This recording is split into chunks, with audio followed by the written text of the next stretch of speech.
Hello hello everyone, अस्सलाम वालेकुम। Welcome back to cooking connection with Farah. आज मैं आपके लिए बहुत ही क्विक वाले पोटैटो स्नैक की रेसिपी लेकर आई हूँ। तो चलिए जल्दी से इंग्रेडिएंट्स नोट कर लीजिए। 3 मीडियम साइज़ के आलू लिए थे, उसे बॉईल कर लिया था और मैंने आधे घंटे के लिए इसको फ्रिज में रख दिया था।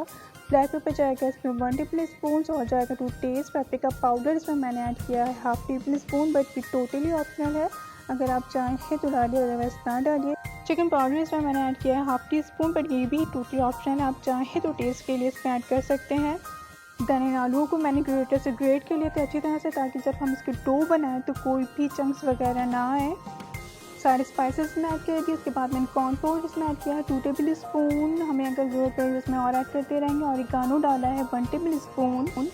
अगर आपको ऑरिगानो नहीं ऐड करना है इसमें तो आप चॉप पार्सले भी इसमें ऐड कर सकते हैं। It's your choice. क्योंकि बहुत सारे लोगों को ऑरिगानो का टेस्ट नहीं पसंद, तो वो चॉप पार्सले इसमें ऐड कर दें। मेरे पास अवेलेबल नहीं था। अगेन मैंने यहाँ पर 2 टेबल स्पून के करीब कॉर्नफ्लोर में और ऐड किया है, क्योंकि हमें एक थिक सा डो इसकी बनानी है। अच्छे से इसको मिक्स कर लेंगे। Mix mix mix.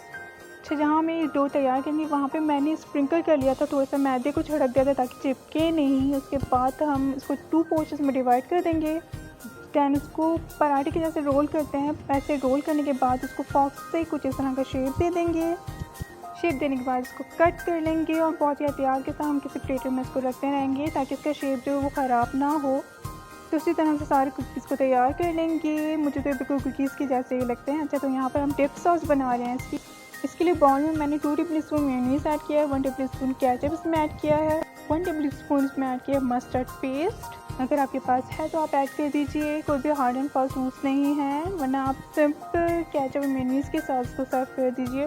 दैन मैंने इसमें 1 पिंच ब्लैक पेपर इसमें ऐड किया था। आप चाहें तो सॉल्ट भी इसमें ऐड कर सकते हैं 1 पिंच। दैन इसको अच्छे से मिक्स कर लिया। अच्छा, यहाँ पे मैंने ऑयल को मीडियम फ्लेम पे गरम कर लिया था और गरम करने के बाद मैंने ये सारे कुकीज़ उसमें ऐड कर दिए थे। जब एक साइड से कलर आ गया तो उसको फ्लिप करके दूसरे साइड से इसको फ्राई कर लिया। फ्राई करने के लिए मीडियम फ्लेम पर ही ऑयल को गर्म करना चाहिए, वरना फिर एकदम से ऊपर से कलर आ जाते तो अच्छे से फ्राई नहीं हो पाते। तो ये रेडी है हमारी पोटैटो कुकीज़। इसको ज़रूर बनाइएगा, बहुत ज़्यादा मज़ेदार बनते हैं और बहुत ही क्विक वाला इवनिंग स्नैक है ये, जो कि बच्चों को और बड़ों को बहुत अच्छा लगता है। गर्मा गर्म ही फ्राई करके इसको खा लीजिए, क्योंकि ठंडे होने के बाद इसका टेस्ट ख़राब हो जाता है। जैसे लाइक फ्राइज़ में फ्राइज़ भी ठंडे होने के बाद अच्छे नहीं लगते, गर्मा गर्म अच्छे लगते हैं, क्रिस्पी क्रिस्पी। तो बनाइए, खाइए और इसे एंजॉय कीजिए। वीडियो अच्छी लगे तो लाइक कर दीजिए, मेरे चैनल को सब्सक्राइब कर दीजिए और बेल आइकन बटन पर ज़रूर दबा दीजिए, ताकि मेरी आने वाली रेसिपीज़ की अपडेट आपको मिलती रहे। Thank you for watching. अल्लाह हाफ़िज़।